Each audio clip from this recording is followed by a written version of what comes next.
अस्सलामुअलैकुम दोस्तों। आज मेरा वीडियो बनाने का मकसद उन तमाम दोस्तों को हालात से आगाह करना है जो बैरून मुल्क आने के ख्वाहिशमंद हैं। बैरून मुल्क से मुराद यूरोप, बरतानिया, अमेरिका, ऑस्ट्रेलिया, कनाडा या किसी भी दूसरे यूरोपियन ममालिक में जाने के ख्वाहिशमंद हैं। ये वीडियो बिल्कुल उनके लिए है, वो इस वीडियो को तवज्जो से सुनें। दोस्तों, जैसा कि आप जानते हैं कि आजकल इसराइल और फ़लस्तीन का जो मसला है ना, ये काफ़ी कशीदगी इख्तियार कर गया है। अभी पिछले दिनों हमास के एक ऑर्गेनाइजेशन है जिन्होंने अटैक किया था इसराइल पर, फिर इसराइल ने फ़लस्तीन पर भी इंसानी हकूक़ की धज्जियाँ उड़ाईं।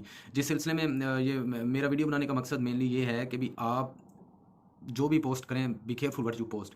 मैं आप फ़लस्तीन को तो सपोर्ट कर सकते हैं, आप फ़लस्तीन के हक़ में जो फ़लस्तीन पे ज़ुल्म हो रहा है, अरसा दराज से चलता आ रहा है, इस पर तो आप फ़लस्तीन के हक़ में आवाज़ ज़रूर उठाएँ। लेकिन इस दौरान आप किसी भी ऐसी ऑर्गेनाइजेशन, चाहे जिसको मुस्लिम जिहाद या कोई किसी किस्म का भी नाम दिया जाए, आप किसी ऐसी ऑर्गेनाइजेशन का ना ही कोई फ्लैग लगा सकते हैं, ना ही उसको कोई सपोर्ट कर सकते हैं। इवन के ऐसा सपोर्ट करना, इवन के यूके या किसी यूरोपियन रेजिडेंट्स भी हैं या जो वो वहाँ रहते हैं, उनको भी इसका हक़ नहीं है। क्योंकि अगर कोई बंदा किसी भी ऑर्गेनाइजेशन वगैरह को या हमास या कोई भी हज़बुल्लाह किसी किस्म की भी कोई ऑर्गेनाइजेशन है, इसको सपोर्ट करता है, वो अगर वो किसी बैरून मुल्क यूरोपियन मुल्क में सेटल है, तो वो यूरोपियन मुल्क ने उनको मिलिटेंट ग्रुप डिक्लेयर किया हुआ है। तो अगर वो इस तरह के किसी भी ग्रुप को सपोर्ट करता है, उसके खिलाफ कानूनी चारागोई इख्तियार की जाएगी यूरोपियन ममालिक में, और उसको कानूनी प्रोसेस से गुजरना पड़ेगा, वो अरेस्ट हो सकता है। तो इसका उन्होंने क्लियर कट, ये यूके की गवर्नमेंट ने भी इस सिलसिले में काफ़ी क्लियर कट उन्होंने दो टोक रिस्पॉन्स दिया है। लेकिन हाँ, आप फ़लस्तीन के हक़ में आवाज़ ज़रूर उठाएँ। तो ये मेरा मैसेज उन तमाम हज़रात के लिए, उन तमाम दोस्तों के लिए जो बैरून मुल्क तालीम के सिलसिले में आने के ख्वाहिशमंद है कि दोस्तों, be careful what you post.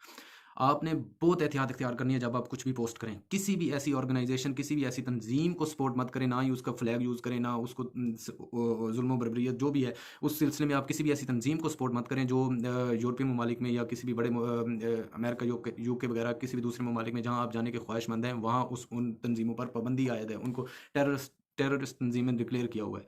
तो आप कोशिश करें किसी ऐसी इर्रेलेवेंट पोस्ट से परहेज़ करें। फ़लस्तीन के हक़ में आप पीसफुल प्रोटेस्ट जो है वो तो इधर भी आप यूरोप में भी काफ़ी जगहों पर मुसलमानों ने प्रोटेस्ट किया है, वो आप कर सकते हैं। लेकिन आप किसी किस्म के ऐसे नाराबाज़ी से परहेज़ करें जिससे इंसानी हकूक़ की धज्जियाँ उड़ें। आप किसी भी ऐसी तंजीम को सपोर्ट नहीं कर सकते जो इन बैरून ममालिक में, यूरोपियन ममालिक में बैन है। वो मैं क्यों कह रहा हूँ कि आप नहीं कर सकते, क्योंकि अगर आप तालीम हासिल कर रहे हैं और आप आला एजुकेशन के लिए या अपनी फर्दर एजुकेशन के लिए आप बैरून मुल्क यूरोपियन ममालिक में जाने के ख्वाहिशमंद हैं, तो ये आपके आने पर सवालिया निशान बन सकते हैं। क्योंकि आजकल डिजिटल दौर है, तो कोशिश करें किसी इर्रेलेवेंट पोस्ट से परहेज़ करें। अगर आप ऐसा करते हैं तो हो सकता है आपका वीज़ा भी रिजेक्ट हो सकता है फ्यूचर में, क्योंकि कोई भी शख्स जो इस तरह की तंजीमों को सपोर्ट करेगा जो दूसरे ममालिक में बैन है, तो हो सकता है वो बंदा भी बैन हो जाए बैरून मुल्क आने के लिए। तो इससे रिलेटेड जितनी भी डिटेल्स हैं वो मैं मैसेज में नीचे कमेंट में मैं डिटेल शेयर कर दूंगा। काइंडली उस डिटेल को आप फर्दर लाजमी पढ़ लेना, और बराए मेहरबानी किसी ऐसी रेलिवेंट पोस्ट से परहेज़ करना। फ़लस्तीन को आप ज़रूर सपोर्ट करें, लेकिन किसी ऐसी ऑर्गेनाइजेशन को सपोर्ट में इतना आगे मत निकल जाएँ कि आपके ही फ्यूचर पर सवालिया निशान बन जाए। तो दुआओं में याद रखना दोस्तों। जज़ाकल्लाह, वस्सलाम।